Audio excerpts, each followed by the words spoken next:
Buenas tardes, chicos. El placer es mío estar aquí con dos buenos amigos de hace tantísimos años. En el sector del golf, desde muy pequeño, siempre me han conocido como Seta. Curiosamente, yo fui la última partida de madrileño, de madrileños que estuvo en la Blume, porque luego ya se creó lo que a día de hoy es el programa CETEM, John Ram, antes de que John fuera John, ¿no? Yo con John he jugado muchas veces. Él representando a País Vasco, yo representando a Madrid. Y me acuerdo de un comentario que hizo John, te quiero John, Estamos con sus capitanes y con el resto del equipo diciendo: tranquilos, con mi punto podéis contar. Y eso a mí es lo que me activó otra vez. Si no, yo habría palmando 2 hoyos o 3. John, vas a jugar con él un miércoles en el Pro-Am y quiere ganar. Y como esté uno del equipo haciendo algo mal, se lo va a decir. No hay ningún deporte que me haga sentir igual de bien e igual de mal que el golf. Me ha ayudado primero a saber poner en valor lo que importa y lo que no. Un buen tiro para nada supone arreglar la vuelta, y un mal tiro te tiene que condicionar para lo que queda de vuelta. Entonces, esto aplicado a la vida, papás que nos estén escuchando, apuntar a sus hijos a golf. O sea, no hay mejor escuela de valores, de superación. Con el material que uso ahora, estoy trabajando en PIN, que parece una tontería, me ha generado ganas de volver a jugar, me ha generado ilusión. La fabricación en golf es de alta calidad, entonces realmente tener que cambiar un palo de golf por desgaste no es tan habitual, y sobre todo que tengo 1000 millones de opciones para darle esa configuración ideal al jugador sin que cueste más dinero, ¿no? A ver, esto yo creo que no le he hablado con nadie nunca, Así que venga, me abro hoy a vosotros.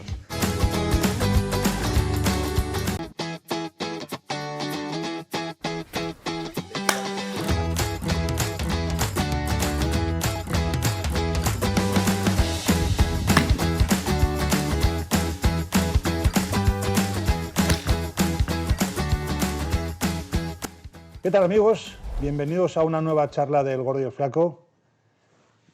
Buenas tardes, Rucho. Iñaki, ¿cómo estás? Muy bien. ¿Qué tal ha ido esta última semana? Muy bien. Pues jugando un día. La verdad es que... ¿Un día? Sí, oye, para mí es una gozada. Desde luego, exclusiva. Oye, rompo la media hacia arriba. Bueno, sí. Objetivo 2026, jugar un poco más. Incluso pasé de 30. ¿De 30 qué? De 30 puntitos. Ah, ojo. O sea, jugaste 18. Sí, muy bien. Muy bien, sí. Pues nada. Bien los hierros y el juego corto no estuvo mal. O sea que contento. Qué bueno. Vale. Y además muy contento porque hoy tenemos a un buen amigo en el programa. Va a ser una charla espectacular. Lo vamos a pasar de cine, un buen amigo. Va a estar muy bien. Además, una persona que conocemos bien, tanto tú como yo. Sí. Cada uno en su área, ¿no? Tú en el área de los palos. Desde hace tiempo, y la verdad es que es un tío fantástico, un buen profesional, buen amigo. La verdad es que va a ser una charla que yo creo que a nuestros amigos, a nuestros gordos y a nuestros flacos les va a gustar. Antes de darle paso, vamos a leer pinceladas, ¿no?, de su trayectoria. Vamos a presentarlo.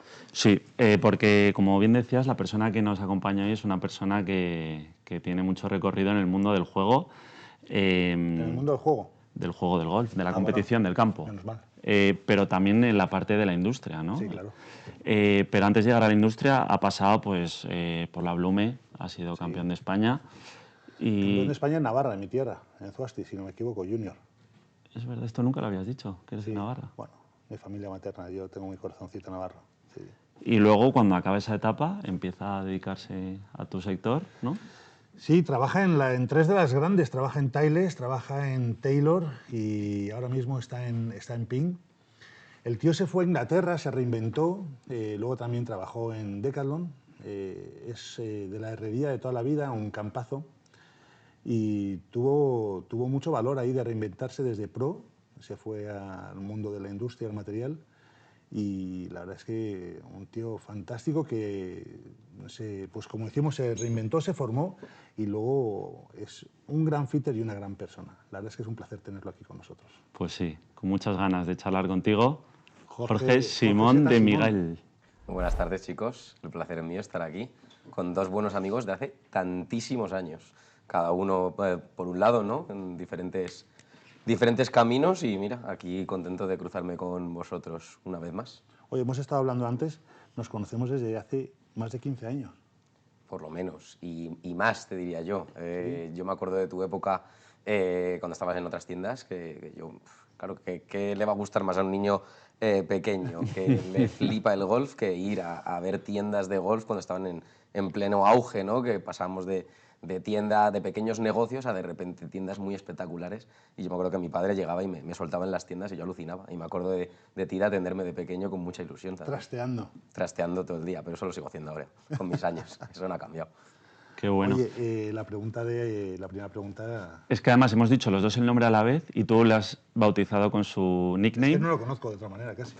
Sí, y a mí me gustaría saber por qué se le llama así. ¿Por qué se le conoce en el Seta, mundo del sí, golf? ¿por qué? Seta. Buah, qué bueno.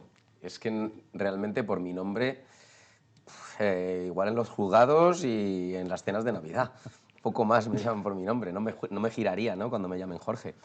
Y entonces en el sector del golf, desde muy pequeño, siempre me han conocido como Seta. La anécdota, la verdad que es divertida y se la debo a un grandísimo jugador y muy buena persona, a Sebastián García, conocido por el Chino, ahora jugando en el European Tour. Pues esto fue, si no recuerdo mal, en Torrejón, el Club de Golf de Torrejón, y un día que diluviaba, era un campeonato de Madrid. Yo tendría 7, 8 años, 9 años, o sea, no levantaba un palmo del suelo. Ahora palmo y medio, pues entonces un palmo. Y llovía muchísimo. Y íbamos jugando, no suspendían y recuerdo que yo iba con mi paraguas, ¿no?, un paraguas enorme que tenía que tapar pues tanto mis palos como a mí mismo. Entonces desde lejos, claro, con el paraguas solamente se me veían de las rodillas para abajo. Y llegó Sebas por ahí, llegó el Chino y dijo, anda, mira, una setita, tal. Y ya sabemos cómo es el Chino, pues dijo, este no es Jorge, este es setita. Y se corrió la voz y hasta hoy. Y ya lo gracioso que mis amigos se ríen, o mis compañeros y demás, de que yo me presento por Seta en vez de por Ah, sí. mi propio nombre. Es como que me lo he agenciado como mi signo de identidad y yo la verdad que encantado porque la historia es divertida, el significado es divertido y, oye, y así es como se me conoce. Me da mi puntito de, ¿no?, de personalidad y exclusividad. 100%. ¿Pero te presentas en el sector golf como Seta o si sales del sector golf y vas a otro sitio, hola, me llamo Seta? Depende de con quién esté sentado, ¿no? Si me tengo que reunir con el CEO de Zara, igual voy a empezar por el nombre. Jorge, ¿no? Sí. Y ya luego, cuando la conversación sea más rodada, cambiaríamos. Pero la realidad es que muchas veces, como me presentan muchas veces, directamente me presentan como Seta. Y yo muchas otras veces, si hay confianza y demás, yo soy una persona que trato igual, pues eso, desde el Papa hasta cualquier hijo de vecino y pues me gusta que me llamen de la manera en la que me identifico. Qué bueno. Oye, dices en Torrejón con 6, 7 años. ¿Desde cuándo llevas jugando al golf? Pues yo empecé a jugar al golf en el año 99 y soy del año 92. Empecé en el 99 como a mediados de verano, pues sí, tenía 6 años y algo. Y este torneo fue al poquito, porque yo al poquito empecé a jugar, había muchos menos torneos de aquella en la federación, pero bueno, pues todo lo que había tratábamos de jugarlo. Los fines de semana era deporte y bueno, desde muy pequeñito yo elegí golf frente a otros deportes. Tu padre, Luis Carlos, al que le mandamos, bueno, tu padre y toda tu familia, un fortísimo abrazo, árbitro de golf. Tu madre, Gloria, junto con mi madre, juega todos los torneos habidos y por haber. Tu hermana, Ana, trabaja en la federación. En tu casa se respira golf desde que entras hasta que haces cualquier actividad. ¿Tu casa es de estas que ya desde pequeños, en vez de ver Disney Channel, ya os ponían el canal del golf de pequeños o cómo va esto? Pues la realidad es que no. La realidad es que en mi familia no se había tocado el tema del golf nunca, por parte de nadie. Y fue, bueno, el azar, la suerte, casualidad. Mi padre sí que, por temas de trabajo, le interesaba introducirse un poco en el sistema, en el mundo del golf, y me acuerdo de él comprarse un par de palos sueltos, unas bolas desechables, e irnos al monte detrás de casa, allí rodeados de ovejas, y llevarme a mí y decir, venga, vamos a ver qué sacamos de aquí, ¿no? Y a los pocos meses de esto, justo abrieron un campo de golf cerca de mi casa, en este caso fue Las Rejas. Abrieron un campo de golf y mi padre dijo, pues esto tiene que ser una señal. Entonces vamos a probar, vamos a apuntarnos. Y empezamos apuntándonos, mi padre y yo, a un cursillo allí de iniciación, y al poco tiempo pues, se incorporó mi madre y mi hermana, y en ningún momento ninguno pensamos que realmente iba a ser algo tan importantísimo para nuestra familia, de que realmente pagamos la comida gracias al golf.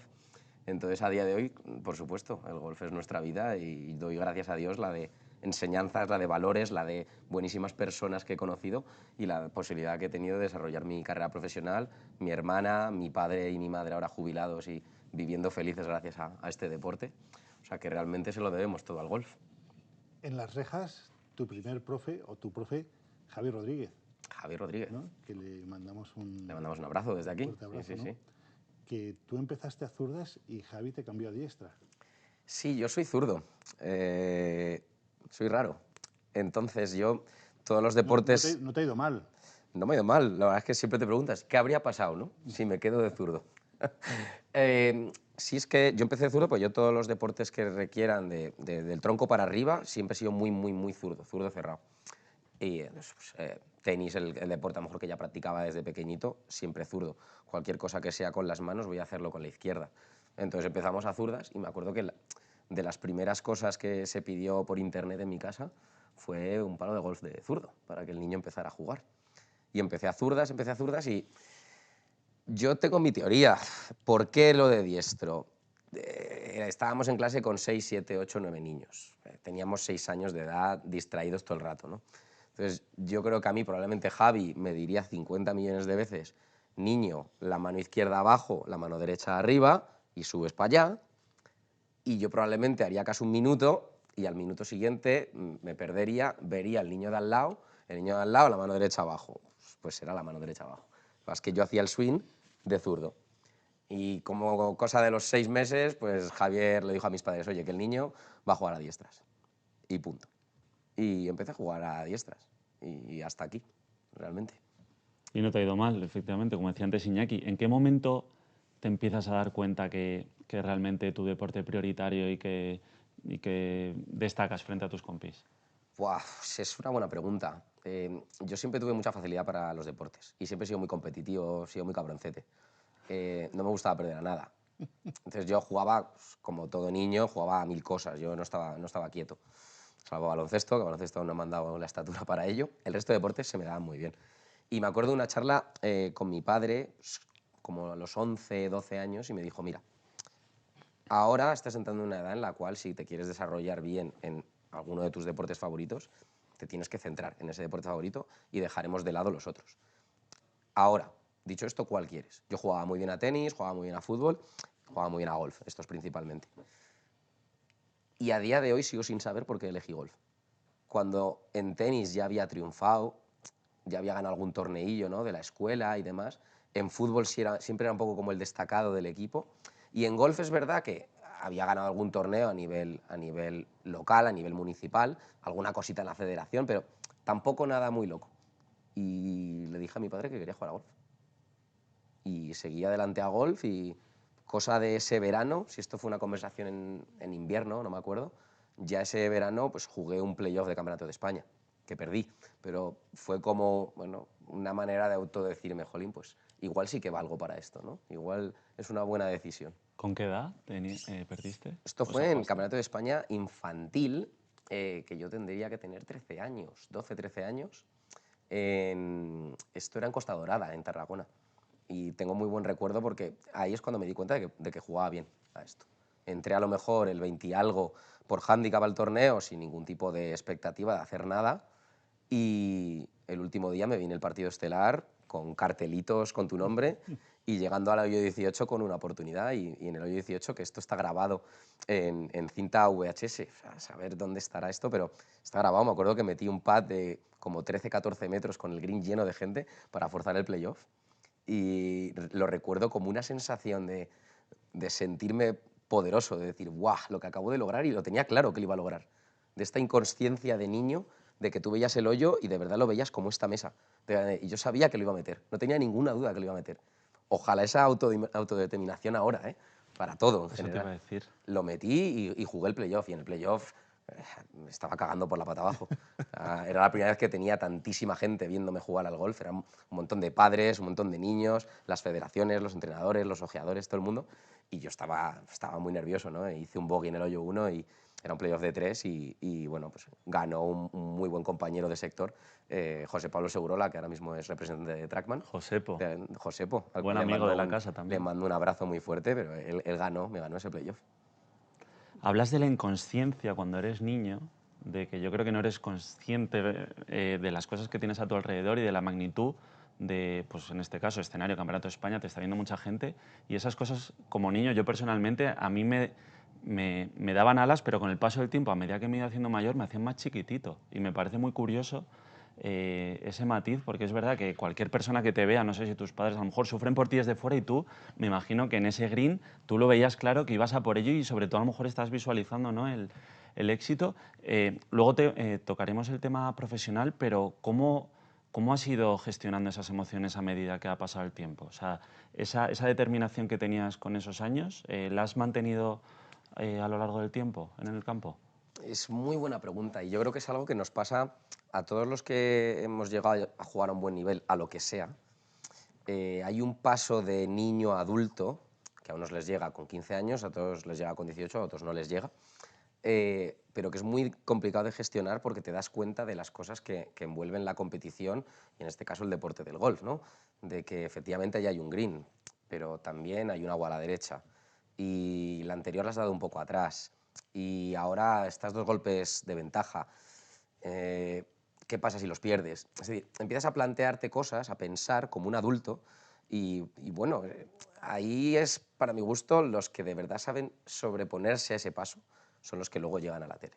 Y, y a mí particularmente me costó mucho trabajo. Yo, pues, te acostumbras a ganar, porque yo ganaba por castigo. Y eso está muy bien, ¿no? Pero a un niño acostumbrarle a ganar siempre jugando bien o jugando mal, yo me iba a casa cabreado los días que ganaba porque no había jugado bien. Y gestionar el de repente gano todo, a de repente quedo el séptimo, quedo el quinto, fallo un corte, he jugado bien y he ganado, pero es que he necesitado de jugar bien para ganar. Ese paso no es fácil de aceptar. Y hay mucha gente que nos quedamos en el camino precisamente por esto. Porque no es fácil de gestionar estas emociones, ¿no? Este exceso de uso del cerebro. Y pasa un poquito en general en la vida, ¿no? Lo fácil que hacen las cosas los niños muchas veces y lo difícil que le hacemos los adultos, en cosas que son pum, pum. Pues pasa un poco igual en el golf. Y bueno, ahí está la grandeza, ¿no? Es un deporte que evidentemente es muy táctico, es un deporte que también es físico, es un deporte que es muy técnico, pero que también es un deporte extremadamente mental. Quizás el deporte más mental que existe. Entonces es por lo que deja tantos cadáveres, ¿no?, por el camino. Y hay que saber convivir con ello y yo la verdad que no guardo ningún rencor al golf en este sentido, lo agradezco, pero sí que me queda la espinilla esta de decir, joder, me ganó a mí el golf, me ganó la batalla el golf y me tuve que reinventar y hacer otras cosas, ¿no? Y a día de hoy todavía sigo sufriéndolo un poquito cuando juego. Por eso intento no jugar tanto, porque me sigue recordando a no lo lograste, no llegaste, no fuiste capaz, ¿no? Entonces todavía no he conseguido liberarme de esa enfermedad en la cabeza, que algún día lograré, seguro, pero todavía es como que mi físico ya no es el de un jugador profesional de golf, ¿no? Mi swing, mi técnica ya se ha ido hacia abajo, pero mi mente sigue pensando como un jugador profesional de golf. Y no es fácil, no es fácil aceptar que tú sabes hacer una cosa con la bola, pero no va a ocurrir. Es complicado, pero bueno, llegaremos. Me dejas flipado. Claro, es que me sorprende que hablen pasado cuando al final pues tu trayectoria ha sido espectacular y que tengas tan claro ahora que el golf, no sé si el juego, No, ¿no?, y la que competición ya no forma que parte de tu digas que vida. te puede el golf un poco. O sea, o sea, y supone mucha humildad.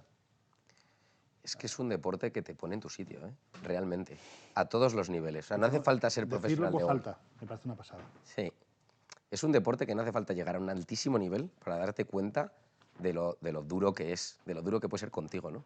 Y de lo gratificante que es al mismo tiempo los días que te da un poco de tregua. Yo he hecho 1000 millones de deportes y no hay ningún deporte que me haga sentir igual de bien e igual de mal que el golf. Entonces esto es muy poderoso. Esto es muy poderoso por parte de este deporte, ¿no? Y a su vez me hace ver lo fácil que son otras cosas en la vida. Llámalo deporte o llámalo trabajo, o llámalo presión. Y se ve mucho con la gente que ha competido a alto nivel en cualquier cosa, ¿no? Se nota un montón su autodeterminación y las capacidades que tienen para sobreponerse a, pues, las hostias que te va dando la vida, ¿no? Pero especialmente los que juegan al golf. Yo tengo un montón de compañeros, ahora yo estoy metido en otros deportes a niveles infinitamente más bajos que lo que llega a golf, pero hay gente que se pone nerviosa de que se bloquea, que no pueden estirar un codo de lo bloqueados que están, de la presión que sienten por esa determinada actividad o deporte, Y yo, al haber vivido con esa presión tantas veces y multiplicada por 10.000 como es en el golf, me pongo y digo, pero si esto es un paseo militar. Para ti es fácil. Sube y disfruta, si es que no hay más. Lo pienso así. Por eso yo le tengo tanto amor-odio al golf, ¿no? Pero un respeto tremendo por todo lo que me ha enseñado y lo que me enseña cada día. Porque gracias a Dios, aunque yo ya no me dedique a hacer birdies con mi cuerpo, sigo en el sector, sigo trabajando aquí, ¿no? Sigo viendo estas emociones, ¿no? Sigo tratando con ellas, entonces estoy muy agradecido de estar separado del golf, pero a la vez en el día a día, cerquita a él, ¿no? Y le tengo mucho cariño. Llega la Blume. Buah, qué buena época. ¿Qué tal esos años? Yo te diría, ¿Cómo llegaste a la Blume? ¿Qué tal? ¿cómo llegué a la Blume? Pues es que la Blume de pequeños para nosotros era como el clímax del golfista. O sea, todo el mundo hablaba de la Blume como el objetivo que podía tener cada niño. Es verdad que, claro, te estoy hablando de yo entré en la Blume hace casi 20 años. Entonces, hace 20 años que un niño pudiera compaginar el deporte de alto nivel o alto rendimiento con los estudios era impensable. O sea, tú, un niño, tienes que ir al colegio, tienes que hacer tus exámenes y viajar, pues si viajas, tú verás, vas a suspender. Entonces, ¿qué pasa? Que la única opción para poder de verdad desarrollarte a tope tus cualidades y con los medios que tenía la federación entonces, era la Blume. Lo habíamos hablado, Rucho y yo, es como un Hogwarts, ¿no? Un Es Hogwarts. el jodido Hogwarts. Es un De Hogwarts del verdad. golf, ¿no? De verdad te lo digo, ¿eh? Sí, sí. Y yo entré a la Blume en 2007, si no recuerdo mal. Yo hice cuarto de la ESO, primero de bachillerato y segundo de bachillerato en la Blume. Y curiosamente yo fui la última partida de madrileño, o de madrileños que estuvo en la Blume, porque luego ya se creó lo que a día de hoy es el programa CETEMA. Entonces lo guardo todavía con más cariño porque me siento como la última estirpe, ¿no? de la Blume siendo madrileño. Y, buah, qué de buenos recuerdos. Yo guardo muchos mejores recuerdos de la Blume que de la época universitaria, que normalmente es al revés, ¿no? La gente despendola mucho en la universidad y se lo pasa genial. Pues yo, buah, una de buenos recuerdos, amistades, experiencias que hice en la Blume, que se las recomiendo a todo el mundo. La verdad, fue una época muy bonita. ¿Cómo es un día a día en la Blume? Pues es duro, es decir, la gente lo pinta desde fuera como, ahí van los niños, les regalan el colegio, entrenan, se ríen y a casa. No, no. Es realmente llevar una vida de profesional desde los 13, 14 años, que eso queda muy bonito desde fuera, pero desde dentro tienes que aceptar los entrenamientos, la disciplina, las pocas horas de estudio, las pocas horas de sueño, el cansancio, no te da opción. Realmente estás fabricando una máquina de jugar al golf, pero a la vez la Blume es una máquina de crear personas. Quiere que tú sigas estudiando, quiere que te formes en valores, ¿no? Entonces, llevar todo eso encima no es tan sencillo, ¿no? Entonces, nosotros nos levantábamos, empezábamos el colegio a las 8 de la mañana. Entonces empezabas a las 8, como cualquier hijo de vecino, pues con tu clase de lengua castellana, matemáticas, física y química, lo que fuere, ¿no? Empezabas a las 8 y cortabas a las 10:40 de la mañana. Fíjate, todavía me acuerdo, ¿eh? No 10:30, 10:40. A las 10:40 cortabas y te ibas a entrenar hasta las 2 de la tarde. En nuestro caso en el Centro Nacional era la Blume. Nos recogían en furgoneta de la Blume, que está ahí al lado del Consejo Superior de Deportes, y te ibas a entrenar hasta las 2 de la tarde. Y de 2 a 3 comías luego, ya en la Blume. Y a las 3 volvías al colegio, de 3 a 5:30. Y a partir de las 5:30 al gimnasio todos, hasta las 8:30, 9, dependía del día, ¿no? ¿3 horas? Sí, sí, sí, sí. Y luego a casa a hacer los deberes y estudiar lo que no habías hecho durante la tarde, que es lo que haría normalmente cualquier otro chico, ¿no? O chica de esa edad. Entonces, requería de mucha disciplina. Había días que estabas mal, había días que te dormías en clase. Yo sé que cualquier niño no le pasa, pero esto era exagerado, era no puedo con mi alma, ¿no? Pero yo le guardo un recuerdo muy bonito y no solo por la oportunidad de entrenar, de tener un equipo de trabajo detrás de ti, ¿no? De tener una seriedad muy grande desde muy pequeñito, sino que también además compartes momentos con los mejores deportistas de otras disciplinas, de otros deportes, ¿no? Compartir clase con esa gente y que te cuenten, ¿no? Cómo llevan ellos su día a día, qué es lo que hacen entrenando, ¿no? Pues te da pie a entender muchísimas cosas y yo la verdad que le guardo un tremendo recuerdo y me llevo grandes amistades de esa época. ¿Has compartido clase con algún profesional de otra disciplina que sea conocida por Sí, todos claro. nosotros? Es que ten en cuenta que muchos de los deportes, claro, tu vida deportiva acaba mucho antes que la del golf, ¿no? Entonces, ¿qué suele ocurrir? Que los de golf destacábamos mucho más tarde de la Blume, como es lógico, ¿no? Y compartíamos clase, ¿no? O habitaciones con gente que ya estaba planteándose los Juegos Olímpicos ese verano. Wow. Entonces, pues yo me acuerdo de compartir clase con las chicas que se llevaron, creo que fue un cuarto o un tercer puesto de gimnasia rítmica, que era la primera vez en la historia que lo hacíamos como equipos, ¿no? Por supuesto, con Carolina Marín de bádminton. No iba a mi clase porque era otro curso, ¿no? Pues Carolina Marín, muchos deportes minoritarios que se conocen menos, pero teníamos a grandes gimnastas, teníamos a luchadores, teníamos piragüistas, ¿no? Varios piragüistas que han llegado a Juegos Olímpicos y demás, pues compartíamos clase, menú de buffet con ellos, ¿no? Las camas, los entrenamientos, y era muy, muy interesante, ¿no? Ver realmente cómo compaginaban su deporte y cómo se preparaban, porque ellos sí que estaban en su máximo nivel deportivo. Es interesante eso, ¿no? Justo lo que dices, que ellos estaban ya preparados para ir a unos Juegos Olímpicos y vosotros lo teníais el foco a varios años después, ¿no? Sí, es que esto en el golf es muy interesante y está muy bien. Realmente hay un paso administrativo de ser jugador amateur a ser jugador profesional. En otros deportes no lo hay. Entras en un ranking o no entras en el ranking, pero tú eres igual de profesional con 15 años que con 25. Pero en golf sí que hay un paso administrativo de licencia, ¿no? Entonces, claro, nosotros compartíamos la clase y la habitación y demás con gente que efectivamente tenía unos Juegos Olímpicos dentro de 2 años y tenía que prepararse para esos Juegos Olímpicos porque a lo mejor su carrera deportiva paraba después de estos Juegos Olímpicos.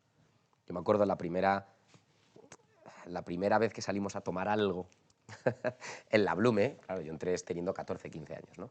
Pero hacíamos mucha piña entre los deportes, ¿no? Y teníamos un bar ahí al lado de la Blume, el bar La Cité, el que sea un poquito de allí del barrio de la avenida Valladolid lo conocerá, pedazo de bar, ¿no?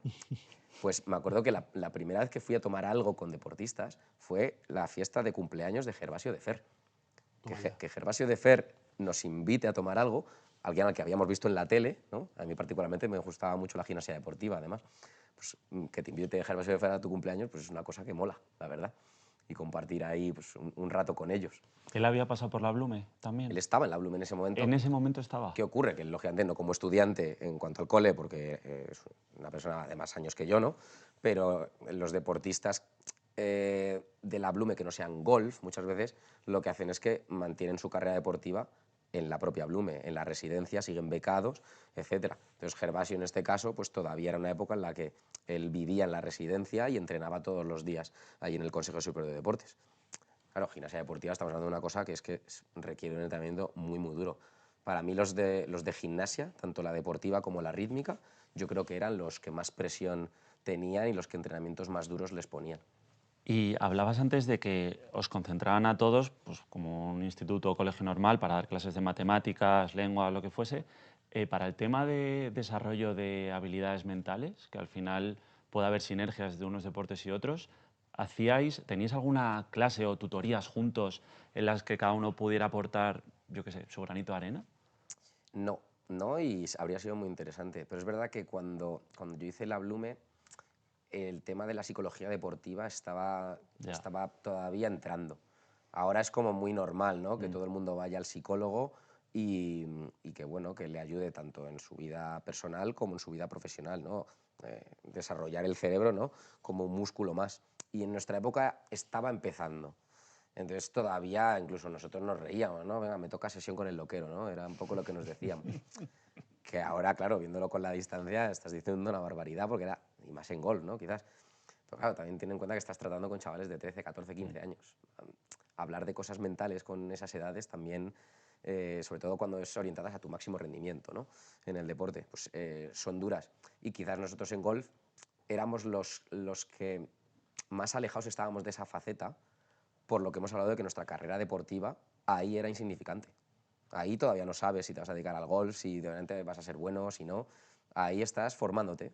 Los de gimnasia, los de piragüismo, muchos de atletismo, eran su última bala. Si a los 20 años no habían triunfado, hasta luego. Nosotros realmente es que a los 20 años en golf te medio educan, te medio enseñan a que todavía eres amateur. Acaba tu carrera y cuando acabes tu carrera universitaria, bien en España, en Estados Unidos o en otro país, donde tú quieras, ahí te planteas si de verdad vales para esto. Entonces creo que éramos quizás más inmaduros los de golf en este sentido, en cuanto a deportistas, más inmaduros. ¿Coincidiste con algún otro golfista que haya llegado Bueno, lejos? en la Blume coincidí con muchos muy buenos, buenísimos golfistas, que en la época lo ganábamos todo, porque la realidad es que los que estábamos en la Blume ganábamos absolutamente todo. Pero de mi época, pues yo, por supuesto, coincidí con Jon Rahm, es quizás el nombre que todos queremos oír, ¿no? Jon entra justo el año que yo salgo de segundo de bachillerato. Pero es verdad que ese primer año yo me quedo entrenando con la Blume. Entonces compartí muchos momentos, tanto en el gimnasio como entrenando, no en el cole, porque lógicamente no íbamos a la clase, pero ahí, claro, el nombre que todos queremos oír es el de Jon, ¿no? Pero estuve con muy, muy buenos golfistas. Estuve con Scott Fernández, estuve con Carlos Pillem, estuve con Emilio Cuartero, estuve en su día con Manuel Gil, que era un grandísimo jugador de golf. De chicas estuve con Noemí Jiménez, estuve con Luna Sobrón, estuve con Rocío Sánchez Lobato, con Ana Rese, Ana Fernández de Diego, Ana Urchegui. Es decir, grandísimos, grandísimos nombres que pues muchos se han quedado en el camino. Es la realidad, que joder, pues de mi grupo de Blume, que éramos, pues entre los 3 años que estuve, a lo mejor coincidí con 20 y tantas personas. De esas 20 y tantas personas, ¿quién está ahora mismo viviendo de esto holgadamente, no? Jon, quizás. El resto buscando muchos su camino todavía y otros con los palos colgados del perchero, como yo. Entonces, esto te pone un poco los pies en el suelo y quizás yo habría agradecido que esto a mí me lo contaran más en ese momento.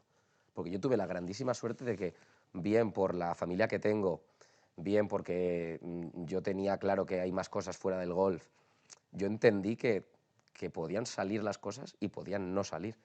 Y yo no quería verme en la situación de arrastrarme por los campos de golf. Entonces yo entendí que tenía que también desarrollar otras habilidades más allá de darle a la pelota bien.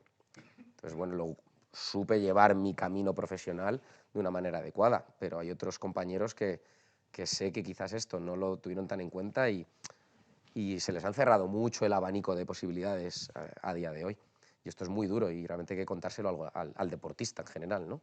De que puede salir y puede que no. Y la realidad es que la estadística nos dice que llegan muy, muy poquitos.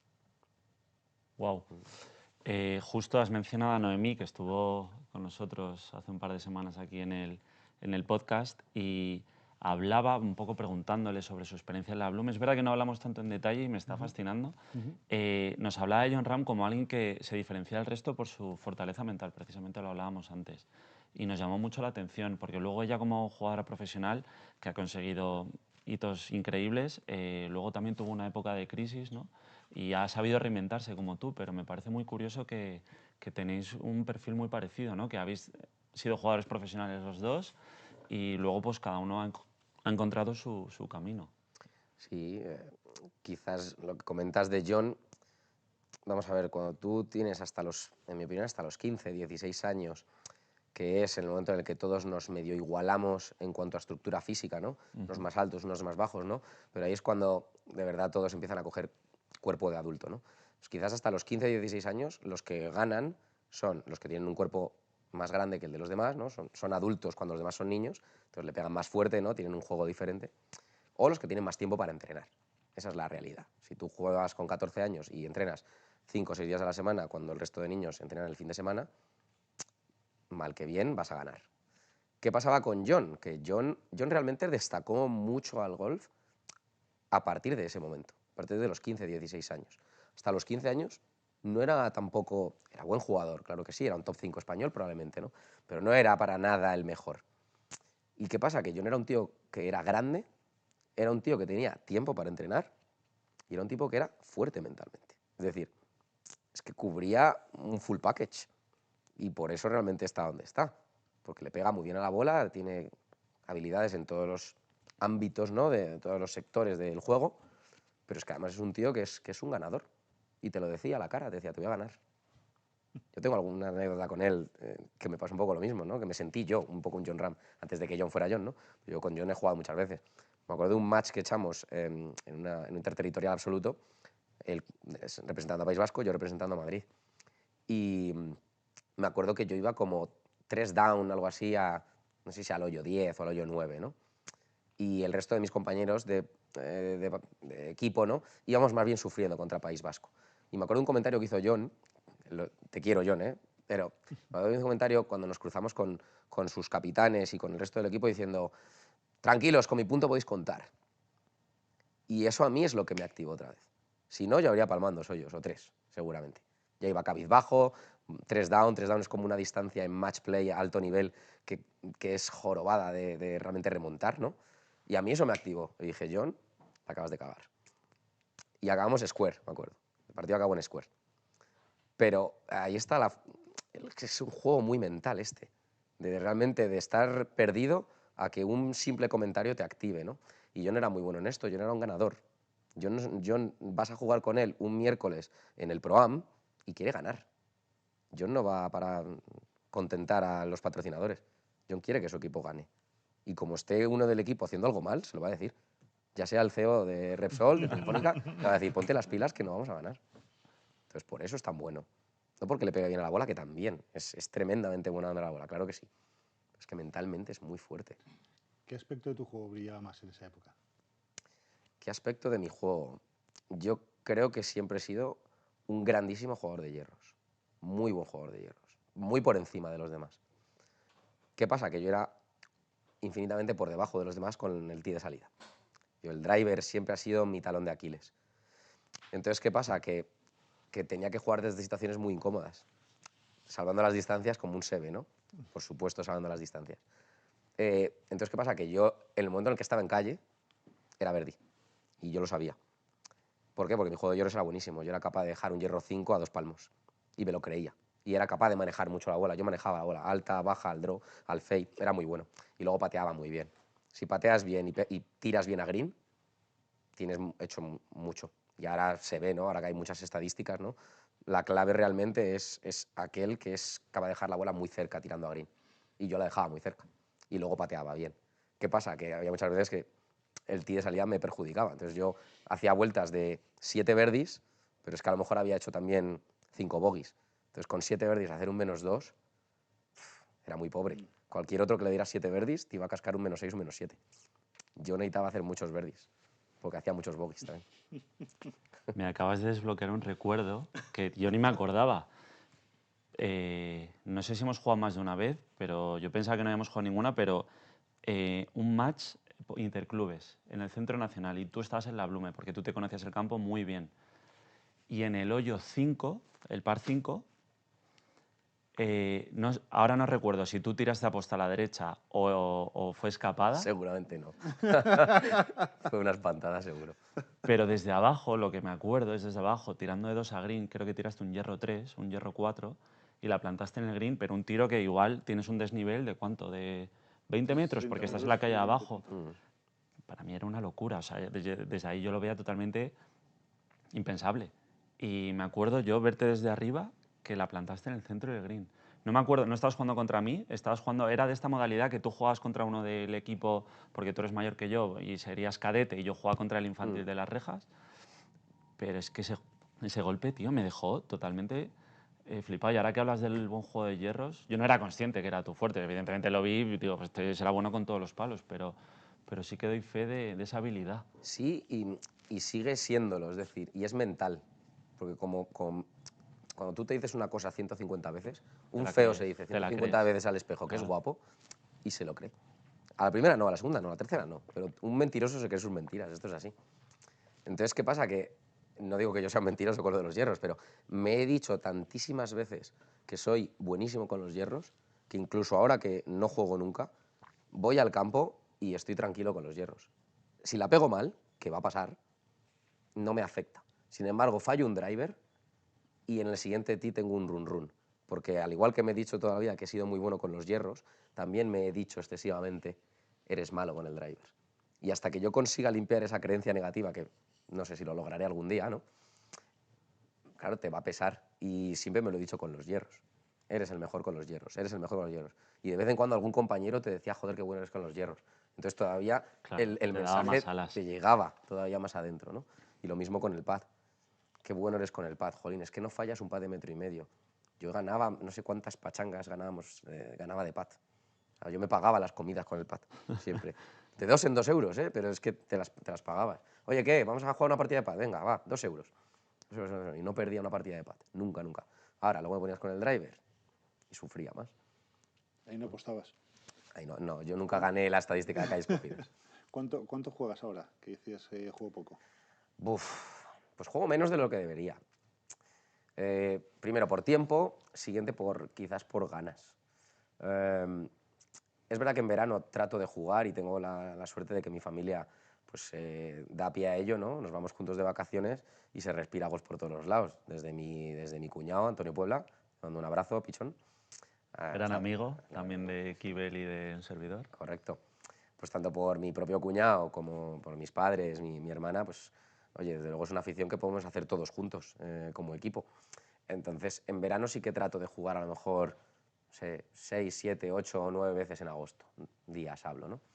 Luego hay una cosa que intento jugar todos los años, que es en representación de mi queridísimo Real Club de Golf de Herrería. Todos los años trato de representarles en el Campeonato de España Interclubes, que es a finales de septiembre, que esa fecha me viene muy bien porque, claro, como he jugado en verano 10 días o así, llego con relativa sensación, ¿no? Y luego durante el resto del año siempre hago la coña, ¿no? Que en cuanto llega el cambio de hora de octubre, yo no vuelvo a jugar hasta el cambio de hora de marzo. Ya he jugado muchas veces bajo lluvia, he jugado muchas veces con frío, ¿no? Yo soy ya la surfista, yo manga corta. Pero es verdad que es una de mis asignaturas pendientes, jugar más y disfrutar jugando. Y creo que a día de hoy lo estoy empezando a lograr. Lo estoy empezando a lograr. Estoy muy contento con el material que uso ahora. Estoy trabajando en PIN.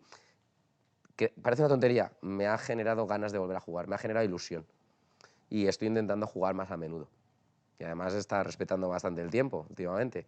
Con lo cual, oye, no tengo ninguna excusa. Luego te preguntaremos sobre eso. Te haces profesional y ganas tu primer torneo. Recuerdo llamarte para felicitarte. Pero ¿te piensas que todo es fácil? Dices, joder, es que esto es tirado. ¿Y eso te perjudicó? No, no, no, no. A ver, esto yo creo que no lo he hablado con nadie nunca, ¿eh? Así que venga, me abro hoy a vosotros. Cuando yo me hago profesional, que me hago profesional en septiembre de 2014, yo acabo la carrera ese año. Entonces, cuando yo acabo la carrera se desbloquea como un tic. Te puedes hacer profesional, Seta. Me hago profesional. Y lo que dices tú, el primer torneo era en el Gecko Tour, un circuito satélite del invierno, básicamente, donde jugaban muy buenos jugadores, tanto del Challenge, a veces gente del Tour. Y yo llego a mi primer torneo y gano fácil. Yo cuando me hago profesional sé perfectamente que llevo años sin estar a mi nivel. Llevo años. Yo desde los 18 años aproximadamente no volví a sentir estar en control de mi juego nunca. Semanas un poco mejores, un poco peores, pero siempre jugando a mi 70%. ¿Qué pasa? Que es que era muy bueno. Es que la realidad es que era muy bueno. Y con mi 70% era capaz de ganar torneos. Pero yo nunca volví a sentir estar en control de mi juego. Y me hice profesional ya con dudas, diciendo, porque era algo que no me podía quedar sin hacerlo. Sabía que no estaba en mi momento, pero tenía que hacerme profesional porque si no me iba a perseguir toda la vida esa espinilla, esa espinita.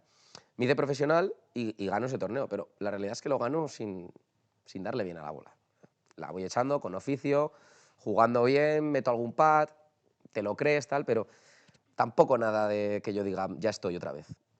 Y invierto mucho en cambios técnicos, invierto mucho en físico, invierto en trabajo psicológico y como que no termino de dar con la tecla. Entonces, bueno, sí, gano el primer torneo, los siguientes torneos no lo hago mal, mi primera temporada de profesional no es brillante, pero no es mala, digamos que salvo los muebles, aprendo mucho, ¿no? Estoy relativamente a gusto, pero sin llegar a aumentar ese tanto por ciento de calidad mía, ¿no? De llegar a mi 71%, ¿no? de rendimiento. Entonces ya en la pretemporada de mi segunda temporada como profesional, ya empiezan a entrarme más la desmotivación. De decir, joder, yo pensaba que haciéndome profesional y dedicándome prácticamente al 100% a esto, iba a dar con la tecla de algo. Y no la termino de encontrar. Entonces ya mi segunda temporada hay buenos resultados, pero con menos paciencia, menos ganas, días de levantarte por la mañana y no querer ir a entrenar. Empezar a sufrir, empezar a que sea una penitencia, ¿no? El ir a trabajar, que hay mucha gente que lo sufre, ¿no? Y el que lo sufre sabe de qué hablo, ¿no? Pues imagínate esto jugando al golf, que se supone que es una actividad súper bonita, es una profesión muy chula, ¿no? Pues no lo veía. Y ya después de la segunda temporada decidí alejarme un poco, me puse a trabajar, como que lo había dejado, pero no lo había dejado. Y bueno, pues, hago un año entero prácticamente sin jugar, sin entrenar, jugaba algún circuito de Madrid, algún circuito nacional. Oye, haciendo mis papeles, más o menos. Y después de un año decidí volver a jugar. Digo, dejo el trabajo que tenía en ese momento con la idea de volver a vivir a Málaga, jugar en Málaga, hacer una pretemporada buena y tratar de clasificarme para algún circuito al año siguiente. Juego 2 torneos otra vez ahí abajo en el Gecko, top 5 en los dos, llevando un año sin entrenar y jugando algo mejor de sensación. O sea, decir que me había venido bien un parón mental. Y después de acabar el segundo torneo, me llama TaylorMade. O sea, perdón, ya habías trabajado para Titleist. Mi primer trabajo con contrato. Con contrato serio? tipo Zidane. Tipo Zidane, total. ¿No? Tipo, sí, Hablábamos antes. Zidane Messi. Tipo Zidane, con una servilleta. Antonio Sobrino, un abrazo para él. Estamos dando hoy un montón de abrazos a gente querida. Sí, Antonio, abrazo fuerte. Tipo Zidane, firmado con una servilleta, ¡pum! Y habías trabajado para Titleist con tipo fitter. Sí, ¿sabes qué pasa? Que yo, Te interrumpo, pero esto me parece chulo. como jugador, hay muchos tipos de jugadores, ¿no? En golf en particular. Yo siempre he sido un jugador, la verdad que me he considerado realmente listo, realmente inteligente, realmente analizando cosas que otros las hacían pero no sabían por qué. Y a mí siempre me gustó mucho el tema de entender mis números, entender el material, cosa que en ese momento era más complicada porque el tema monitores de lanzamiento, ¿no? Datos, era una cosa de más difícil acceso. Pero siempre me había interesado mucho. Y me surge la oportunidad de trabajar para Titleist como fitter, cosa que no había hecho en la vida.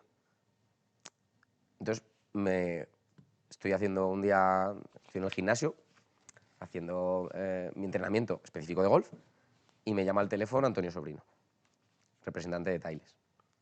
Oye, quiero tener una entrevista contigo porque me gustaría que fueras nuestro fitter. Y yo digo, Antonio, estoy en el gimnasio, estoy sudado, huelo mal, voy despeinado, no sé si es lo más adecuado, ¿no? Y me dice, no, tú vente, tranquilo. Y quedamos en un bar de la Avenida de Europa, en Pozuelo. Y bueno, pues me contó un poco, yo con mi chándal, me estuvo contando un poco las condiciones del trabajo, ¿no? Y qué esperaba de mí. Y la verdad que me gustó porque era una cosa compaginable con mi carrera universitaria, porque en ese momento yo estaba haciendo la carrera, y con el resto de entrenamientos y torneos que yo jugaba o disputaba a nivel amateur. Porque esto era un trabajo de viernes, sábados y domingos por toda España, haciendo fittings. Entonces me daba, era sacrificado, pero me daba. Y Antonio me dijo, fichao, firma esta servilleta. Y en una servilleta firmamos, y en cuanto firmé, sacó el portátil y me dice, ¿qué tal te viene el próximo lunes para irte a Inglaterra? Y digo, ostras. ¿Qué va en serio? Pensaba que era coña y que esto sería dentro de 5 meses y que iba a ser de Despeñaperros para arriba. No, te tienes que ir a Inglaterra, que te van a dar una semana de formación allí. Y, ostras, 18 años, aunque yo ya había viajado mucho en el tema del golf, pero no es lo mismo viajar a un torneo, además todo organizado, nuestra turoperación con la federación era hecha, nosotros no teníamos que hacer nada.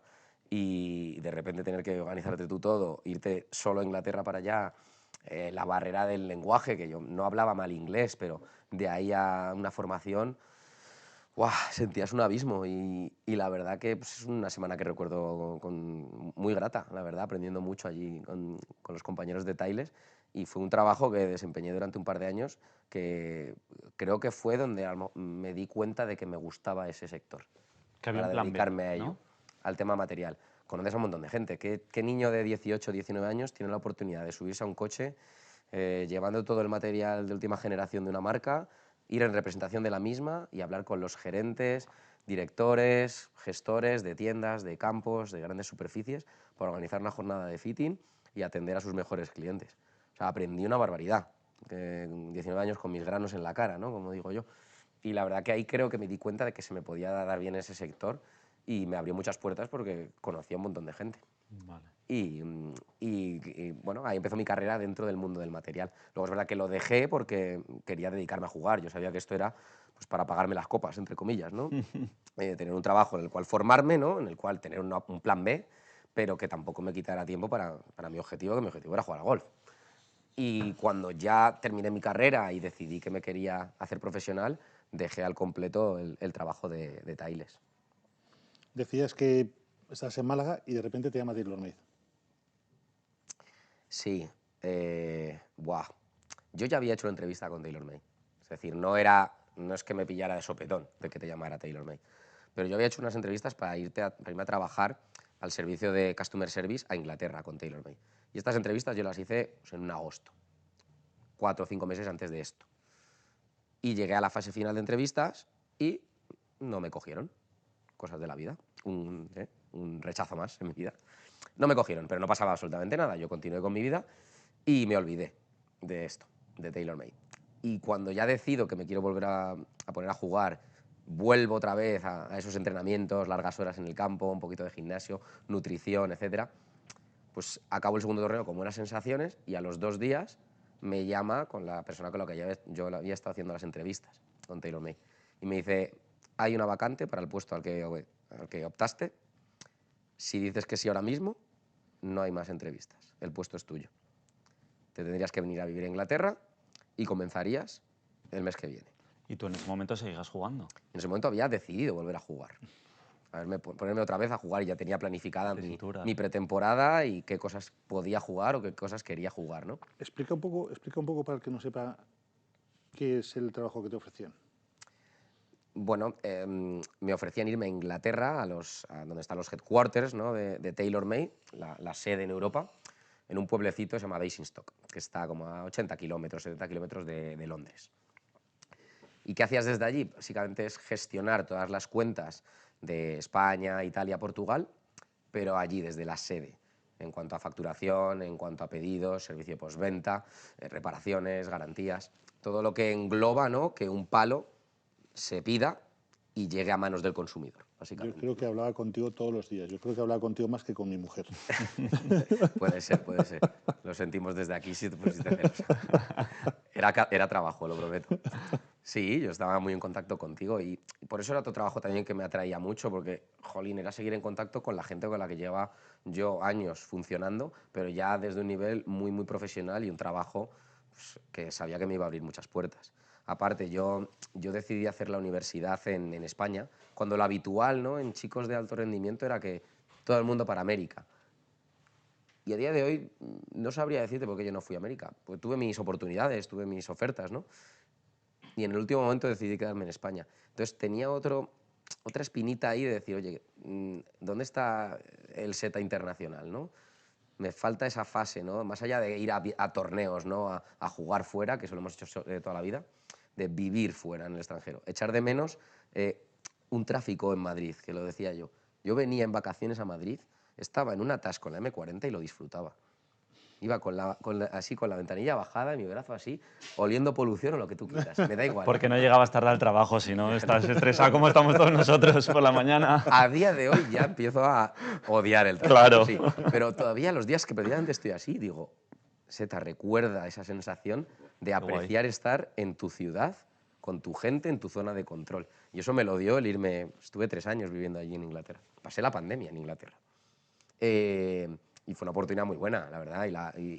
Esa sí que la guardo como experiencia clave. O sea, eso fue lo que catapultó mi profesión, ¿no? O mi carrera profesional, el poder trabajar para otra marca más, ¿no? Dentro del sector y desde un punto de vista mucho más interno, full time y conociendo a todo el mundo, aprendiendo inglés, viviendo allí, ¿no?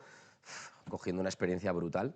La guardo con un recuerdo tremendo y vamos, si volviera a... Esto fue con 25 años. Si volviera al SETA de los 25 años, que tuvo sus dudas, le habría pegado una patada en el culo. Vamos, ya. tira para allá, haz la maleta y vete allí, vete allí. ¿Y allí jugabas al golf? Porque vienes de 2 años siendo profesional, haciendo tus cositas y de repente pasas a Londres y entiendo que paras por completo. ¿Jugarías más a nivel No, ¿Afición con colegas? Allí no jugué prácticamente nada. ¿O nada? No llegué a hacerme socio de ningún campo de golf, porque allí en Inglaterra te tienes que hacer... Hay campos municipales, pero en concreto en el área que estaba yo eran todo campos privados. O sea, te tenías que hacer socio para poder jugar o ir invitado de socio.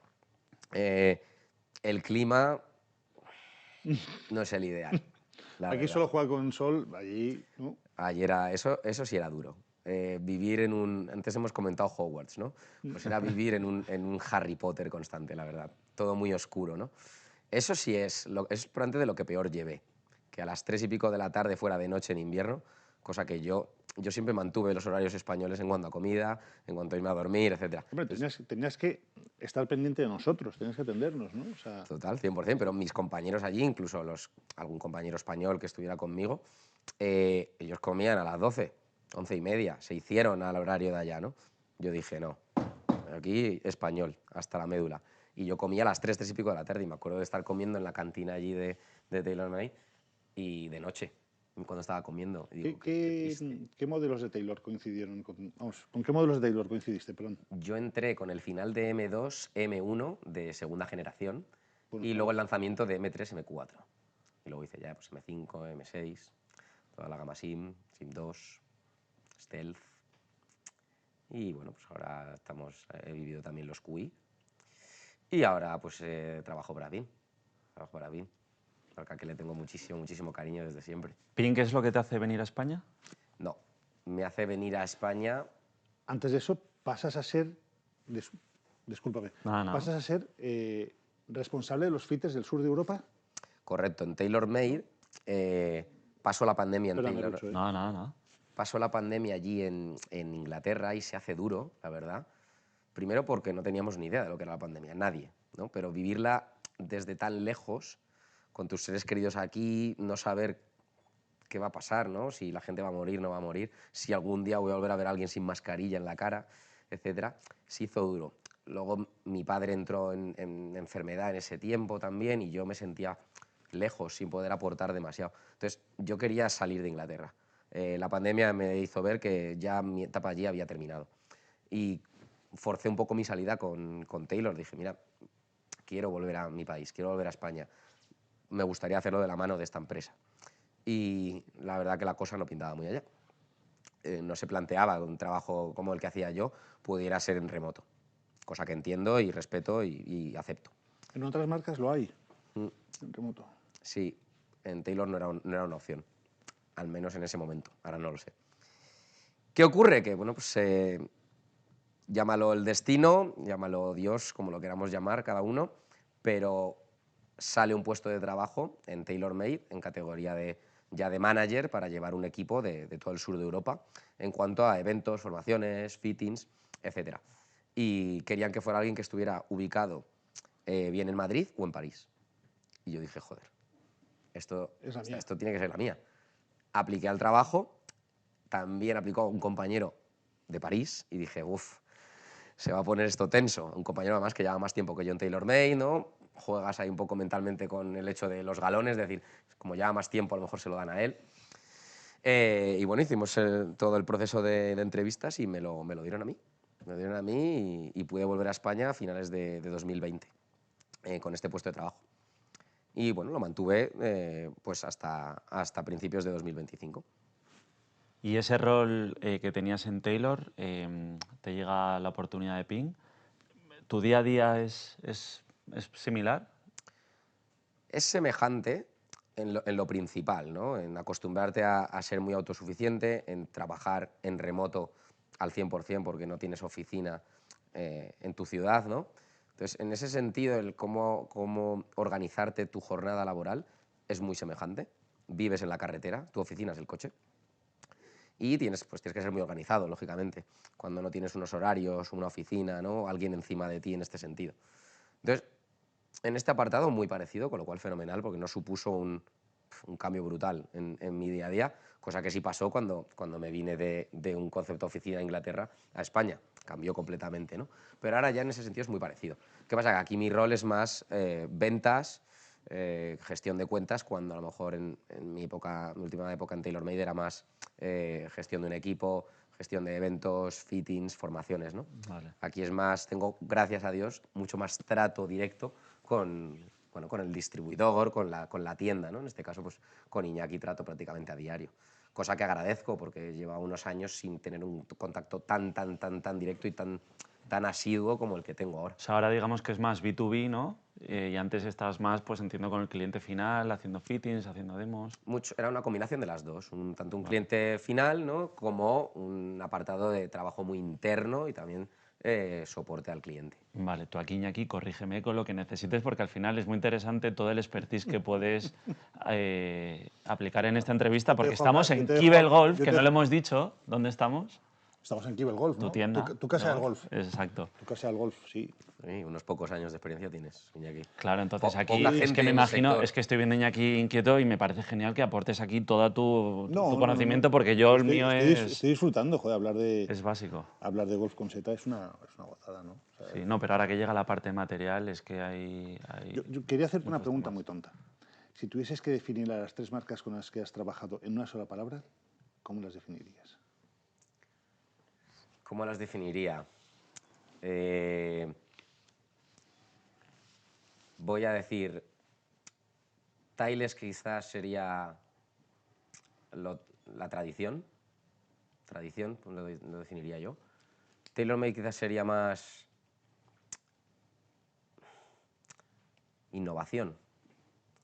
Y Pin yo lo definiría como familia. Qué bueno. Sí. Y luego, en mi época amateur y principio de la profesional, Callaway me apoyó con material. Con lo cual, no he trabajado en ella, pero digamos que he tocado un poco las 4 ¿Cuál te falta? de manera interna. No, las Big Four, que no se enfade nadie. Sí, Pero no, como nos llamamos el mundo de la consultoría, venga, las Big Four. Las Big Four, sí. ¿Cómo definirías a Callaway? Esta es más complicada. Y es la única que no me ha pagado el sueldo. Esa para el siguiente podcast. ¿Para ti qué es un fitting? Buah. Para mí es mi vida. O sea, no sé si habrá muchos fitters, no voy a decir de Europa, no sé si habrá muchos fitters en España que han hecho más fittings que yo. Habrá, lógicamente, mucha gente que tiene mucha experiencia, ¿no? Pero yo me he tirado haciendo fittings muchísimos años. Entonces es parte de mi vida y lo valoro mucho. ¿Qué es para mí un fitting? Realmente en golf me parece fundamental porque hay tantísimas opciones. No hay un deporte que tenga desarrollado tanto cómo el material puede afectar al rendimiento del deportista o del jugador, ¿no? Y sobre todo que tengo 1000 millones de opciones para darle esa configuración ideal al jugador sin que cueste más dinero, ¿no? Siempre pongo ejemplos tontos, ¿no? De otros sectores, lo que sea. Un traje. Tú te quieres hacer un traje que no sea exactamente el de exposición y ya a pagar. Cualquier otro deporte. Quiero unos esquís que no sean exactamente los de tal, a pagar. Aquí no es que no tengas que pagar, es que encima se te hace exactamente a medida y como tú lo necesitas y que tiene una base de, ¿no? Tiene algo en lo que te estás apoyando. Ha habido un análisis previo, bien con tecnología, bien con conocimiento del fitter, o lógicamente con una combinación de las dos, ¿no? Que te está garantizando que lo que tú estás comprando es el material que a ti te va bien y lo has podido probar de antemano, ¿no? Esto para mí me parece brutal dentro del sector. Y gracias a Dios, en Europa y en España estamos desarrollando, gracias a las tiendas, gracias a las marcas, pues primero la posibilidad de que todo consumidor tenga acceso a probar el material antes de comprarlo. Siguiente, el conocimiento que tienen ahora nuestros fitters, la tecnología aplicada al golf, es tan avanzada que es muy difícil fallar. ¿Cuál es la esperanza de vida de un juego a medida de palos de golf? Depende de muchos factores, ¿no? Vamos a ponerlo en un jugador como tú, ¿vale? Tu edad, tu nivel técnico, etc. Realmente, tu set de hierros, por ponerlo así, mi opinión es que deberíamos de chequear anualmente, ¿vale? Chequear. Otra cosa es que tengas que cambiar. La fabricación en golf es de alta calidad, entonces realmente tener que cambiar un palo de golf por desgaste no es tan habitual, salvo en categorías como wedges, que es curiosamente lo que menos se fitea a la gente. Y desde aquí yo os mando un mensaje a todos los consumidores: fitearos los wedges. De verdad vais a experimentar una cosa que jamás habéis hecho, ¿vale? Wedges sí que es un producto que, pues por propiamente el material que se utiliza para fabricarlo, la pureza de los materiales y luego en las situaciones en las que se usa, es clave que esté en un grandísimo estado, ¿no? De ahí que los profesionales, se pueden ver las estadísticas, pero es que no es tontería, que cambian cada mes, mes y medio, 2 meses, cambian sus wedges, porque no es lo mismo tenerlo en perfecto estado que en un pseudo perfecto estado a la hora de tener rendimiento. Los hierros, los profesionales los cambian, de la tele hablo, una vez al año más o menos, una vez cada año y algo. Y estos tíos se tiran 8 horas al día entrenando. Y solamente tienen que cambiarlos una vez. Lo chequean a diario en los camiones, ¿no? Que todo esté correcto, que el lie, que el loft esté bien. Cambiarlos una vez cada año y algo. Entonces, un jugador de calle, si no ha sufrido ningún accidente físico... O de RAF. Bueno, o de RAF, más habitualmente desde RAF. El jugador, si no ha tenido ningún cambio físico grande, no ha habido un cambio técnico muy grande, realmente un palo de golf bien hecho, ¿qué? Rotación de media nosotros tenemos de como 3-4 años, más o menos la media. La media, hay gente que lo cambia cada 5 meses, hay otra gente que lo cambia cada 10 años. Las medias que nos dan, 3, 4, 5. ¿Qué es lo adecuado? No sé qué es lo adecuado. Realmente el jugador amateur que invierte en clases, que invierte en su técnica, cambia mucho el swing. Cada cambio del swing habría que por lo menos chequear que lo que tú estás jugando sigue siendo lo correcto. Luego hay otra gente que pues, este deporte se juega desde muy pequeñito hasta muy mayor. Pues no es lo mismo tener 62 años que tener 58. Aunque nuestras testosterona nos quiera decir lo contrario, a lo mejor ha habido un cambio y hay que chequearlo y ya nos pesan más. Un niño de 12 años no tiene el mismo cuerpo cuando tenía 15, ¿no? Entonces, la idea es comprobarlo. No pierdes nada por hacerte un fitting, ver que es lo correcto y si es lo correcto, fenomenal, palmadita y a seguir. Que no es lo correcto, pues, gente del profesionalismo de Iñaki te va a decir exactamente qué es lo que debes de jugar y tú luego decides. ¿Quieres hacer el deporte más difícil del mundo más difícil? Adelante, campeón, como me decían a mí de pequeño. Adelante, campeón. ¿Quieres hacerlo más sencillo? Pues acude a Kibel, por ejemplo. He tenido grandes discusiones con amigos de la profesión sobre qué es lo más importante en un palo, la varilla o la cabeza. ¿Qué porcentaje? ¿Para ti? Esto es abrir un buen melón, ¿eh? Bueno, Yo hablo desde mi experiencia. nos quedan 10 minutos más o menos hasta que nos pasemos el tiempo, que luego da igual el tiempo, pero más o menos. No, la respuesta va a ser rápida, pero es un melón. Yo, por mi experiencia, basada en lo que he visto con mis ojos y lo que veo, gracias a Dios ahora, con la tecnología, ¿vale? A base de biomecánica y física, ¿vale? En mi opinión, yo lo pondría en un 70-75% del rendimiento de la cabeza, 30-25% varilla. Vamos a darle un 1% al grip si queremos, ¿vale? A los fabricantes de grips, que también son importantes.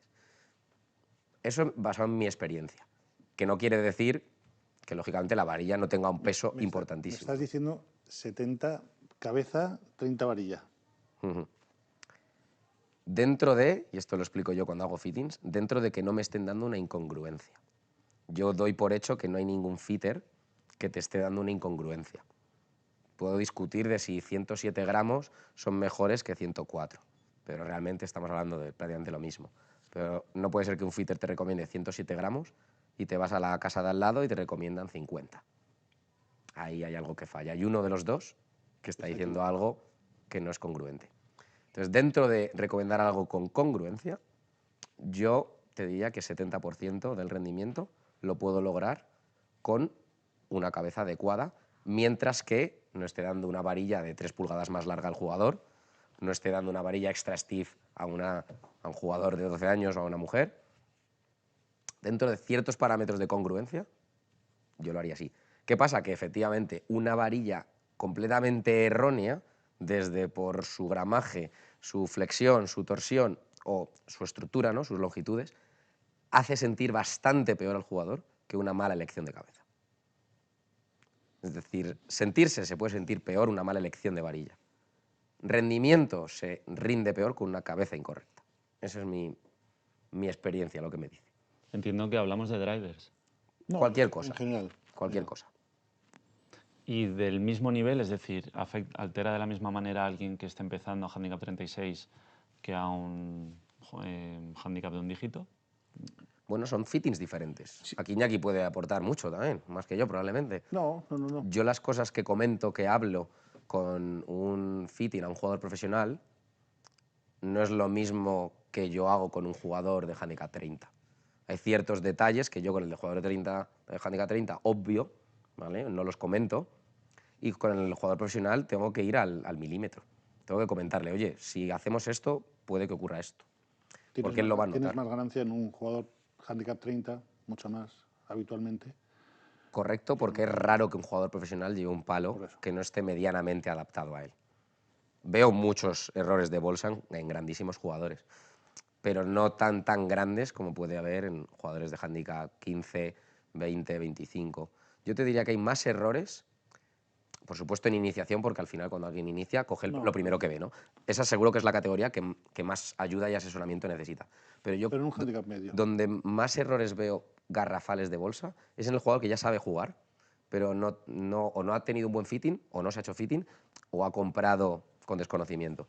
Un handicap 15, un handicap 20, es increíble las ganancias que le puedes dar con un correcto material, porque ya le sabe pegar a la bola. El de 30, tú juegas con el factor de que cada vez hace un swing. O sea, dependes mucho de que repita. Pero el de handicap 15, handicap 20, ese jugador sabe jugar muy bien a golf. Y una pregunta, no sé si es ya la última antes de cambiar de bloque, que me ha venido ahora. Ahora estamos en invierno, tenemos muchas capas de ropa. No sé si tiene sentido la pregunta, ¿vale? Yo os la lanzo y me decís. Y creo que la velocidad de swing que podemos llegar a alcanzar no es la misma que la que podemos llegar a hacer en verano, que tenemos un polito y encima ya hace calor. A la hora de hacer un fitting o a la hora de recomendar unos palos, ¿se tiene esto en cuenta? Es decir, yo hablo de yo como jugador de golf, necesito muchas bolas cuando estoy en el campo en invierno para llegar a sentir que empiezo a mover un poco. O sea, bien necesito ir a la cancha primero, o si voy directamente al campo, los primeros hoyos lo paso fatal porque estoy hecho una roca, independientemente de que haga mis ejercicios de movilidad y tal. Pero en verano no, en verano igual en el hoyo 2 ya me siento bien. Esto a la hora de recomendar palos a alguien se tiene en cuenta, decir, venga, pues claro, a lo mejor alguien te viene a hacer un fitting y si es en verano ya le está pegando bien desde el principio, pero en invierno pasa diferente. No sé si es algo que tiene sentido por donde voy. Bueno, Iñaki y yo vivimos de vender palos, pues entonces todo el mundo tiene que tener un set de invierno y un set de verano, ¿no, Iñaki? Recomendamos así. Primavera, playa, montaña. Las cuatro estaciones, las cuatro estaciones. Bueno, Por favor, no. yo creo que sí que hay que tenerlo en cuenta, no lo sé. O sea, y luego, en general, en mi caso, dejo que la gente caliente. Y si dejas que la gente caliente, al final ves que la gente se quita capas de ropa. O sea, el que pasa frío eres tú, soy yo. Y la gente se va quitando capas y lo ves. O sea, que se pone dando bolas y luego ves mucha gente que dice, es que estoy sudando. O sea, no te pones a hacer un fitting. Yo nunca o sea, tomo en consideración las primeras bolas, porque esas bolas no tienen sentido. Le dejas dando bolas y dices, vengo en 5 minutos, pum, pum, pum, que caliente. Lógicamente. Pero en verano tampoco, ¿eh? A lo mejor en verano no le dejas tanto tiempo, con 30 grados, pero en invierno, al final, viene una persona, un jugador con abrigo, se va quitando capas, ¿lo ves? No sé Zeta cómo lo ve, pero vamos. Yo voy a ir más allá.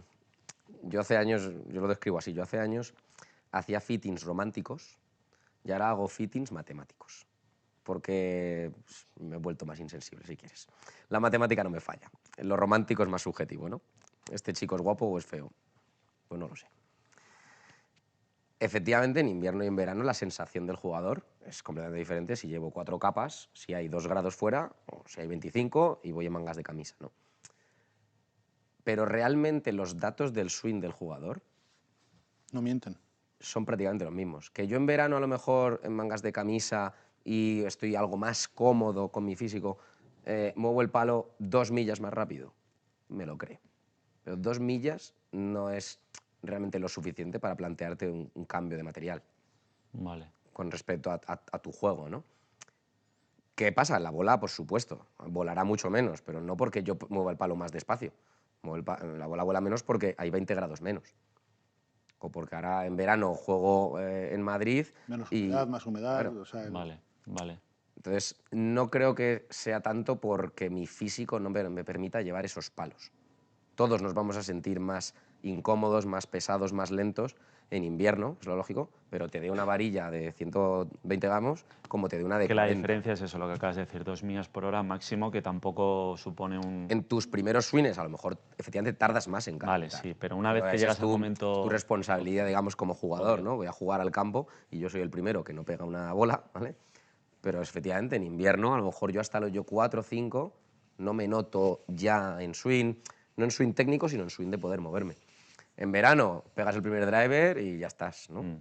Entonces ahí ya es que calentemos bien o no calentemos. Pero tus números, Vale, desgraciadamente, son parecidos. porque ojalá cambiasen tanto, ¿no?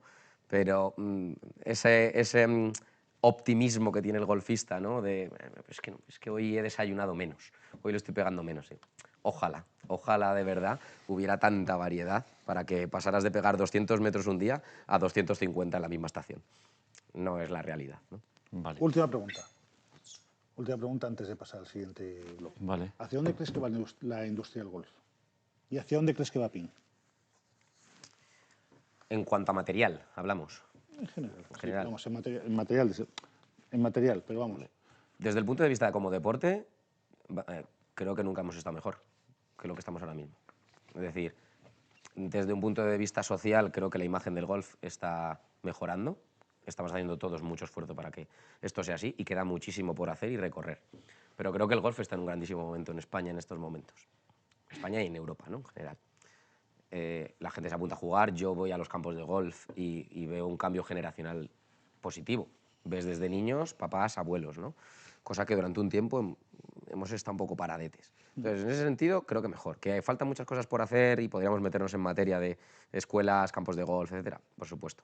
Pero creo que estamos bien. Y desde aquí, si algún político nos escucha, por favor, seguir apretando, porque hace falta, ¿no? Desde el punto de vista de material, a mí me parece muy fascinante a dónde podemos ir, porque lógicamente la tecnología todos los años avanza años luz, ¿no? Y estamos viendo, pues, yo qué sé, a mí lo de la IA me tiene fascinado, que soy un auténtico troglodita, ¿no?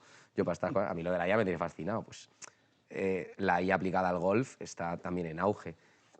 ¿Qué pasa? Que efectivamente en el golf hay una limitación por parte de los gestores del mundo del golf, ¿no? La Real Nancy y la USGA pues, van a limitar, y me parece, entre comillas, bien que lo hagan, ¿no? Van a limitar el avance del material para que pues, los campos de golf no se queden demasiado obsoletos en cuanto a distancias, ¿no? En cuanto a lo que hace el jugador, sobre todo a un nivel bueno, porque yo creo que a un nivel amateur, por mucha tecnología que pusiéramos, iba a dar igual. El deporte es tan sumamente complicado que da igual.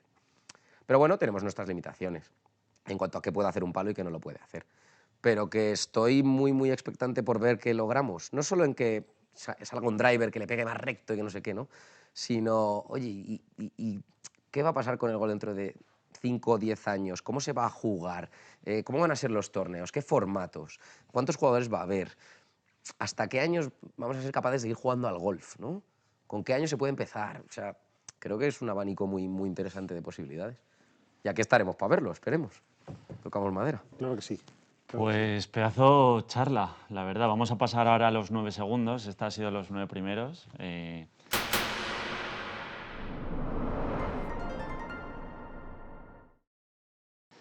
Y vamos a pasar a una sección de preguntas rápidas y respuestas cortas, no sin antes dar las gracias a 3AV, que es la empresa que nos facilita el poder grabar los podcasts, que la gente nos escuche, y la verdad es que siempre, bueno, lo decimos en todos los podcasts, nos lo ponen muy fácil. La verdad es que el Desde trabajo luego.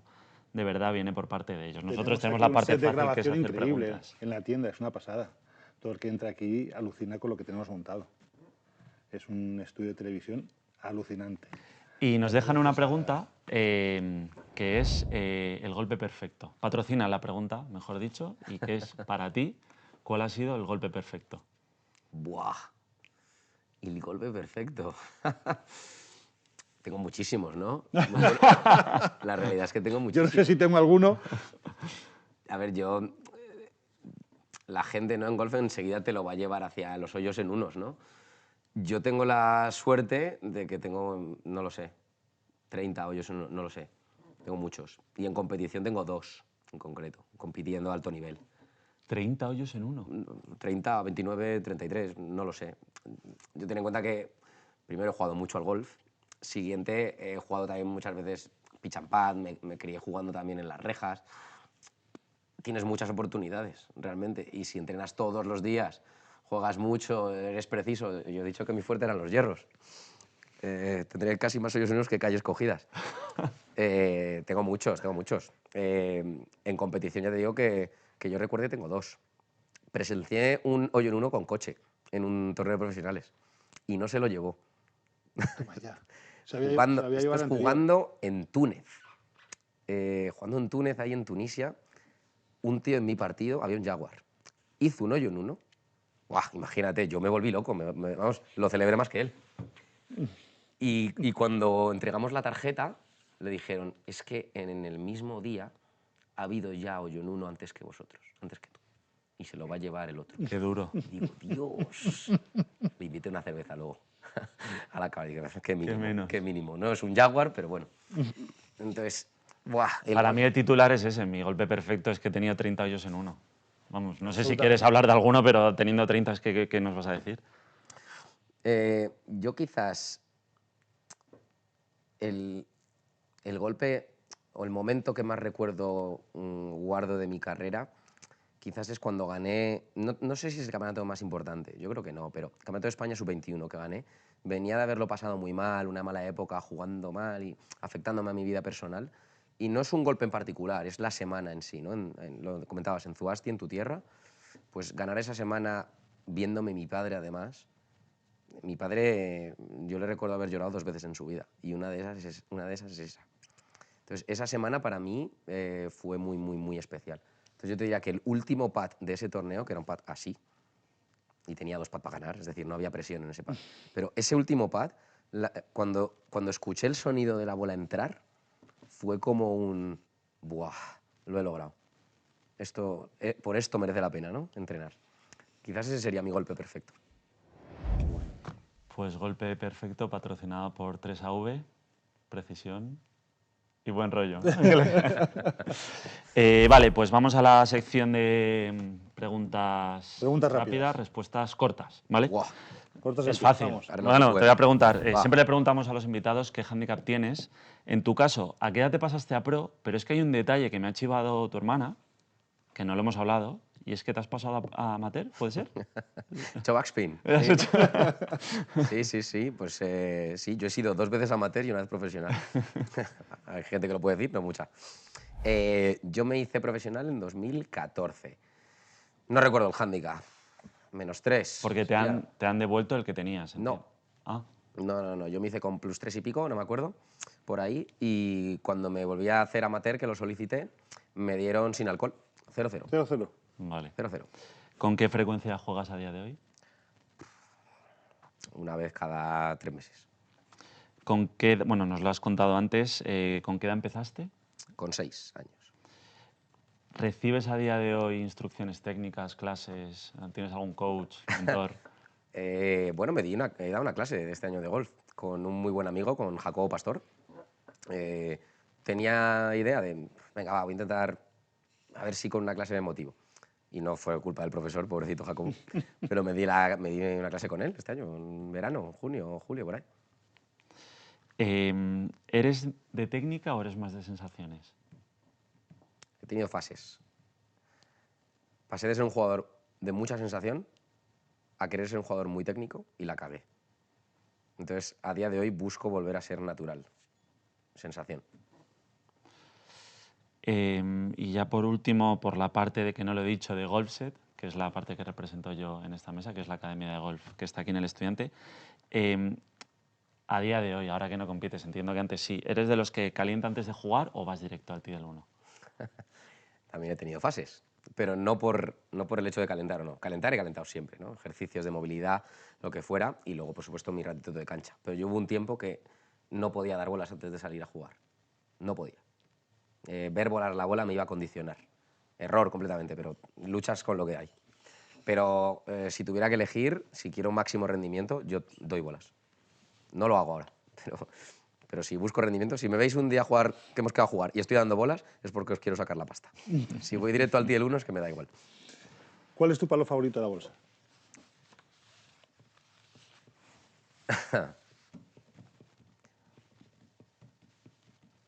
Yo diría que el wedge, los blasters. Y el que menos te gusta supongo que será el driver. Sí, pero le guardo un gran cariño y respeto. O sea, creo que en algún momento nuestros caminos se unirán. ¿Qué varilla juegas en los hierros? Llevo una Modus 120 Extra Stiff. Y es la varilla que he jugado los últimos 7 sets que habré tenido, ha sido esa. ¿Tu campo favorito? Real Club de Golf La Herrería. ¿Y un campo que desearías jugar? Más, Augusta National. ¿Un torneo? ¿Tu torneo favorito del año? Augusta National. ¿Y un jugador favorito de todos los tiempos? Yo me he criado con este tío y es por lo que amo el golf, probablemente. O sea, es Tiger Woods, sin duda. ¿Tu peor manía dentro del campo? Mi peor manía dentro del campo. Si tengo una hierbecita justo delante de la bola, un impedimento suelto, delante me refiero hacia atrás. Lo tengo que quitar sí o sí, aunque esté un palmo adelante, un palmo atrás. No puedo tenerlo, nada. ¿Y algo que te hubiera gustado aprender 10 años antes? 10 años antes. En cuanto a golf, o lo que sea. Vamos, de golf. De golf, pedir ayuda. Uy, esa es buena. Esa es muy buena. No pedí ayuda. Qué O grande, no Zeta, pedí tío. lo suficiente. Qué grande eres, tío. En la última entrevista estuvo Noemí Jiménez, compi tuya de la Blume, Sí. y nos dejó una pregunta para ti sin saber que tú ibas a ser el siguiente invitado. Y es, que está relacionada más o menos con la anterior, y es ¿qué herramientas has sacado en el campo de golf que te han servido para la vida? Un porrón. Un porrón. Papás que nos estén escuchando, apuntar a sus hijos a golf. O sea, no hay mejor escuela de valores, de superación, de ser independiente, autosuficiente, etc. Pero quizás todos estos que te he dicho. A mí el golf me ha ayudado primero a saber poner en valor lo que importa y lo que no. Es decir, yo soy un tío muy positivo, pese a que me cabreo un montón, y aquí lo sabe. Tú también lo sabes, Álvaro. Pero creo que soy un tío que sabe poner muy en balanza las cosas que merece la pena cabrearse y las que no.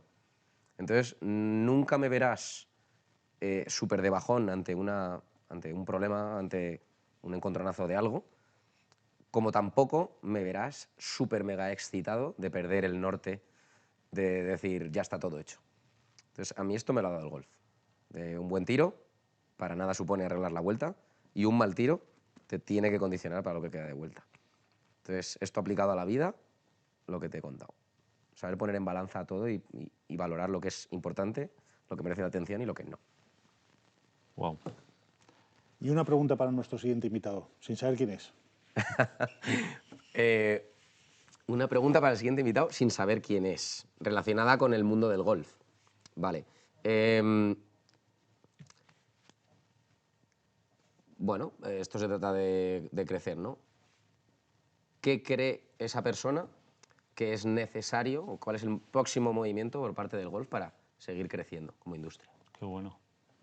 Pues anotada. Muy bien. Zeta, ha sido un placer. Igualmente. Tremenda charla. Muchas gracias. Yo creo que hemos hecho récord placer, como siempre. de duración. La verdad es que Pero es un se ha gustazo. quedado corta. Se ha quedado corta porque aportas tanto que Me se han quedado preguntas. me la hacéis fácil. En otro capítulo. Hay pues que sí, continuar. en la siguiente temporada le volvemos a traer. Claro que sí. Venga. Qué guay. Bueno, antes de acabar, tenemos aquí una bola de nuestros amigos de Tiles que nos dejan el material y colaboramos con ellos. De tu antigua... Para que marca. porfa nos la firmes mientras Iñaki y yo vamos a despedir el podcast y bueno, supuesto. dar las gracias como siempre a todos los espectadores y a los que hayáis llegado hasta el final del podcast. En redes sociales Somos El Gordo y el Flaco _ podcast. Estamos en Instagram y en TikTok los clips de esta fantástica entrevista y luego los vídeos largos en Spotify y YouTube. Suscribiros, dar me gusta, comentar qué próximos invitados os gustaría que viniesen y nada más. Hasta la próxima. Eso es. Muchas gracias. Muchas gracias a todos. Gracias.